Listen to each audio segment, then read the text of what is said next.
Hola, este es el seminario integrador de la unidad problema número 6 que desde la coordinación de primer año preparamos para ustedes. Vamos a empezar como siempre analizando la presentación del problema. En este caso se plantea que Santiago de 12 años es el más bajo del grado, con sus padres acude a control médico. Comentan que su hermana de 17 años está pensando en ser modelo, pero no abandona la idea de estudiar biología molecular. Si vemos cuáles son los protagonistas del problema, tenemos a Santiago, a su hermana y los padres con los que acude al control médico. Queda latente un cuarto protagonista, que sería aquel personal de salud que los va a recibir en la consulta. Tenemos que situar a los protagonistas en un rango etario. En este caso nos plantea que Santiago tiene 12 años y su hermana 17, para analizar qué semejanzas o diferencias podrán tener cada uno en base a su edad. Tenemos que analizar el contexto del problema, que en este caso es un control médico, que si bien no aclara, lo más probable se produzca en el centro de salud, que funcione como el primer nivel de atención. Y como disparadores del problema, encontramos que Santiago es el más bajo del grado. Están preocupados, por lo tanto, por la estatura de Santiago en comparación con sus compañeros a esta edad. Y también se desprenden un segundo problema que comentan en la consulta, que es que su hermana está pensando en ser modelo, pero no abandona la idea de estudiar biología molecular. Habría que analizar, por lo tanto, por qué pueden visualizar un problema en esta conducta. Los objetivos del problema, explicitados en el cuaderno del alumno, giran alrededor de 3 ejes: lo que es la adolescencia, la pubertad y las glándulas endócrinas. Como siempre les decimos, es importante tener en cuenta los verbos que se vinculan a estos contenidos para poder entender qué se busca con cada uno de ellos. Cuando hablamos de comprender la adolescencia como una etapa de profundos cambios, transformaciones y adquisiciones, buscamos una idea global de este concepto que incluya todas estas características. Cuando hablamos de reconocer el concepto de adolescencia como una construcción sociohistórico y cultural, buscamos que se acepte esta visión como algo válido.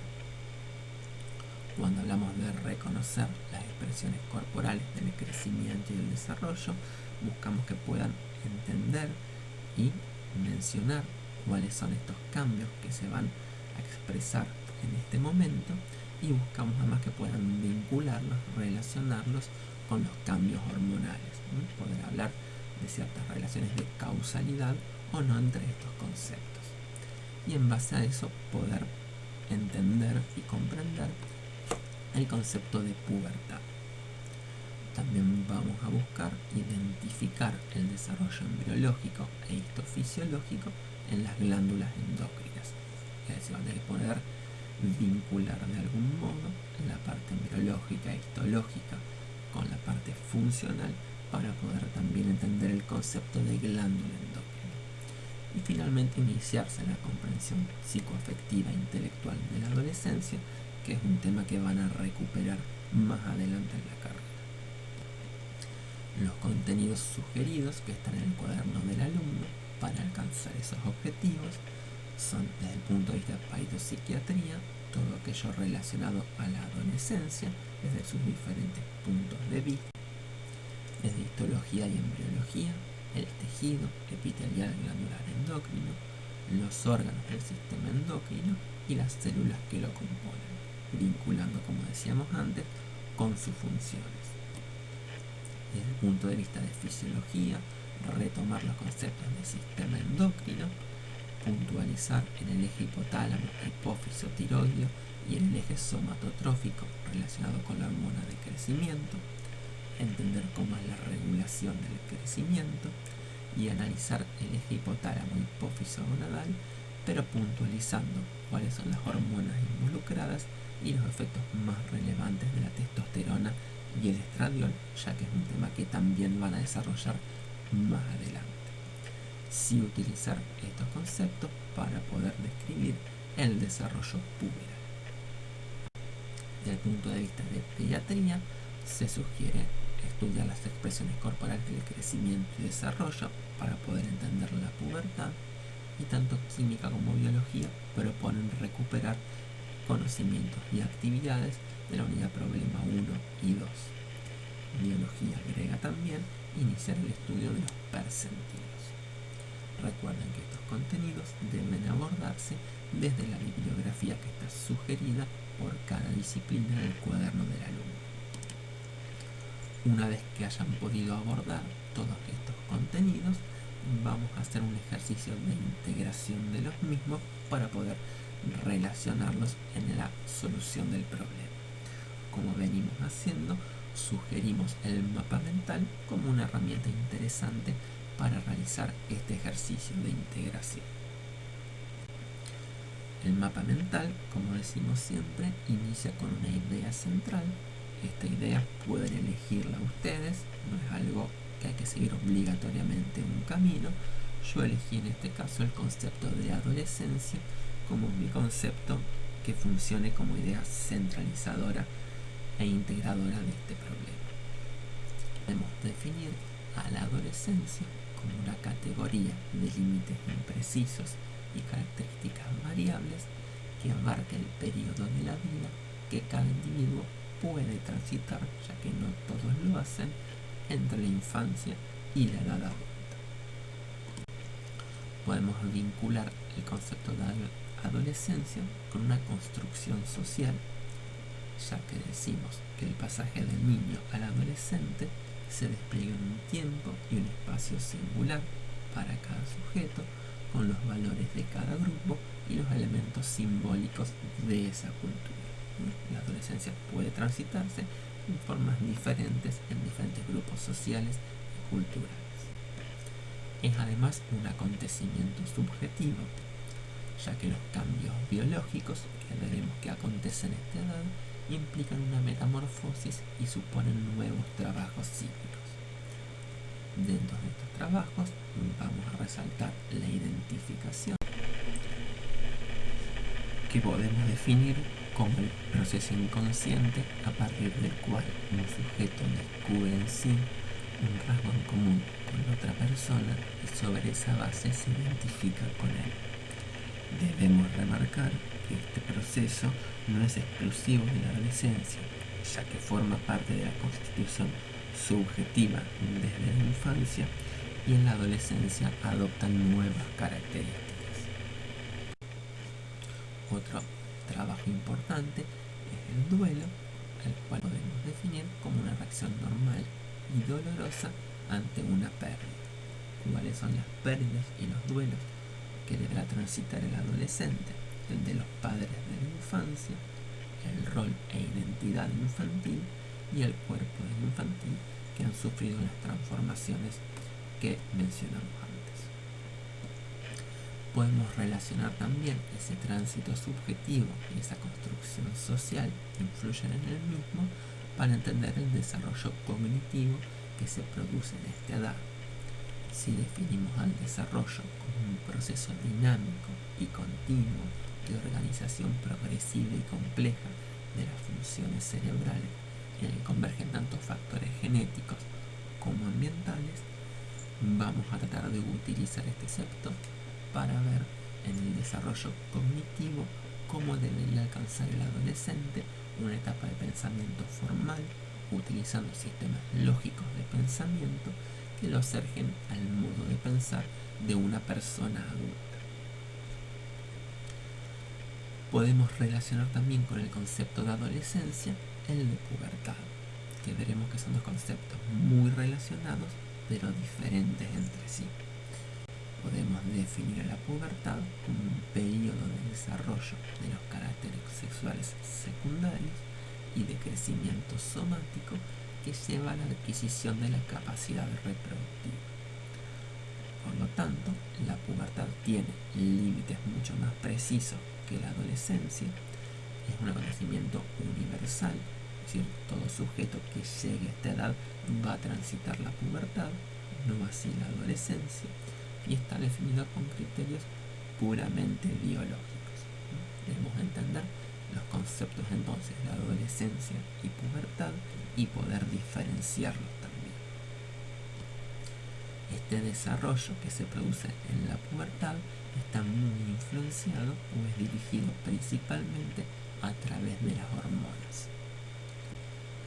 Vamos a retomar entonces el concepto de hormona que habían visto en la UP2 como una sustancia química producida en un órgano que se vierte a la sangre en pequeñas cantidades y que ejerce sus efectos sobre un órgano blanco situado a distancia. Vamos a ver cuál es el órgano que las produce y son las glándulas endócrinas.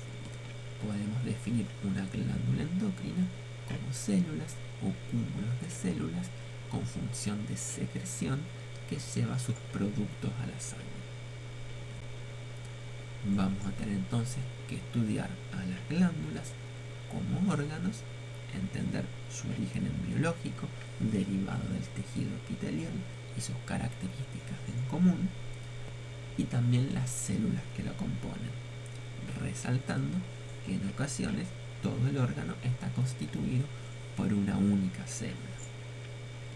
Por lo tanto, deberemos retomar también de unidades previas los conceptos de tejido y entender las semejanzas y diferencias de los tejidos entre sí. Si retomamos el concepto de hormonas como sustancias químicas producidas en un órgano, como vimos recién, que se vierten a la sangre en pequeñas cantidades para ejercer sus efectos en un órgano blanco, deberemos analizar también la clasificación química de las hormonas. En este sentido, podremos hablar de hormonas esteroideas, peptídicas o derivadas de aminoácidos. Esta clasificación veremos que es fundamental, ya que va a permitir entender la constitución histológica de las glándulas. Aquellas células que producen cierto tipo de hormonas van a tener ciertas organelas y características morfológicas diferentes de las glándulas que producen hormonas de una forma química diferente. Esta clasificación también es importante porque va a determinar diferentes formas en que las hormonas circulan en la sangre, diferentes localizaciones y funciones de los receptores a los cuales estas hormonas van a unirse para mediar sus efectos biológicos y diferentes mecanismos de inactivación. Siempre tengan en cuenta que al tener una hormona tienen que saber cada una de estas características que recién mencionaba. Una hormona además va a tener ciertas funciones determinadas. Podemos mencionar entre ellas la adaptación al estrés, la utilización de energía, la reproducción, lo que nos compete en esta UP, que es el crecimiento y el desarrollo, y la regulación del medio interno. Por lo tanto, las hormonas se relacionan con otro concepto que ya han visto, que es el de homeostasis. Y en este sentido, las hormonas, sus niveles y efectos deben estar regulados para que puedan colaborar con la homeostasis del organismo. Y en este sentido es importante siempre estudiar los ejes que se establecen entre el hipotálamo, la hipófisis y la glándula periférica que producirá la hormona que tendrá los efectos biológicos. Retomando ahora el concepto que mencionamos de pubertad como un periodo de desarrollo de los caracteres sexuales secundarios y de crecimiento somático que lleva a la adquisición de la capacidad reproductiva, vamos a abordar el tema de crecimiento. Podemos definir crecimiento como el aumento de masa de un organismo o de un tejido por el aumento del número de células, que se conoce como hiperplasia, o de la masa de cada célula, que se conoce como hipertrofia. Tenemos que entender que el crecimiento vamos a evaluarlo a través de la antropometría, que podemos definirla como las acciones que se aplican para evaluar el crecimiento. Ya lo han visto en la UP4 cuando analizábamos el crecimiento del recién nacido a través de la talla o el peso, entre otros parámetros. Es importante, sin embargo, relacionar el crecimiento que estamos midiendo en un individuo con ciertos estándares de crecimiento. Los estándares de crecimiento se toman de una población con la que comparte el individuo la carga genética y que ha crecido en situaciones medioambientales satisfactorias y por lo tanto se desprende que pudo haber completado su potencial genético de crecimiento. Es decir, de algún modo vamos a comparar el crecimiento de este sujeto con una población, con un grupo de sujetos de su misma edad y que comparte la carga genética, pero que ha crecido en un ambiente satisfactorio, para ver realmente si ese crecimiento es el esperable o no. Una herramienta que se utiliza mucho para esto, no es la única, son los percentilos. Los percentilos se construyen dividiendo un conjunto de datos en 100 porciones, teniendo cada una de estas porciones la misma cantidad de observaciones, y van a ubicar un porcentaje de los sujetos por debajo o por encima de esta observación. Acá tenemos una figura de una curva de crecimiento en la cual podemos ver representados los percentilos.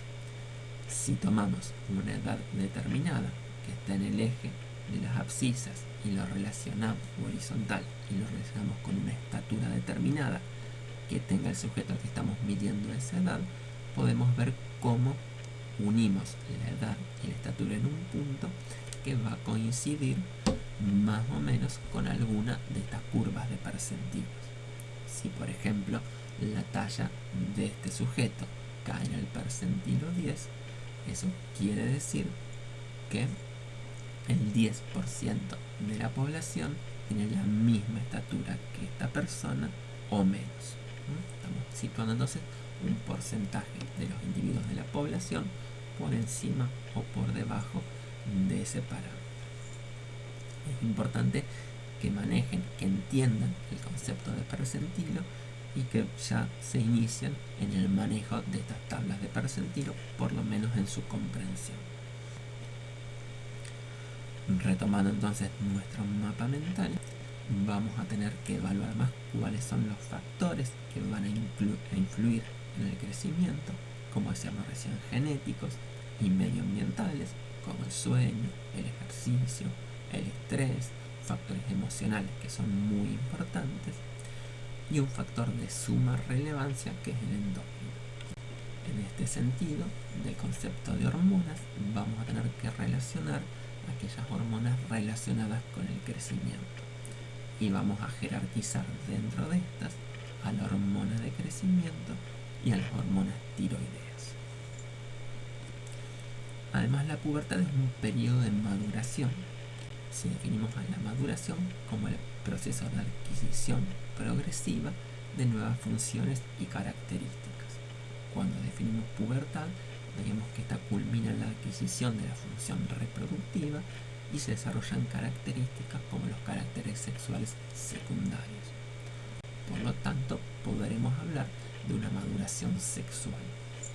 Pero también encontramos una maduración ósea que vincula de este modo lo que es la maduración con el crecimiento que veíamos antes. También esta maduración está mediada mayormente por hormonas, y en este caso debemos resaltar las hormonas sexuales. Estradiol principalmente para personas de sexo femenino y para el sexo masculino la testosterona. De este modo nos queda nuestro mapa mental en el cual integramos los diferentes contenidos de la unidad ordenados alrededor de esta idea central que es adolescencia. Dejamos con un color aquellos contenidos más relacionados al área de la salud mental y con un color celeste o azul aquellos más relacionados a los contenidos biológicos, pero como vimos son todos conceptos relacionados entre sí. Como decimos siempre, el tamaño de las letras se relacionan con la vinculación a la idea central y no con la importancia de cada uno de los contenidos que comparten una importancia similar. Recuerden siempre que cuentan el cuaderno del alumno con una herramienta de autoevaluación, que es la lista de cotejos o checklist, en la cual pueden ver si diferentes criterios u objetivos que deben alcanzar con este problema pudieron hacerlo o no, para verificar si su proceso de enseñanza y aprendizaje es el esperado o el que esperamos que tengan o no. Esperamos que le haya sido de utilidad este seminario de integración y le damos las gracias por su atención.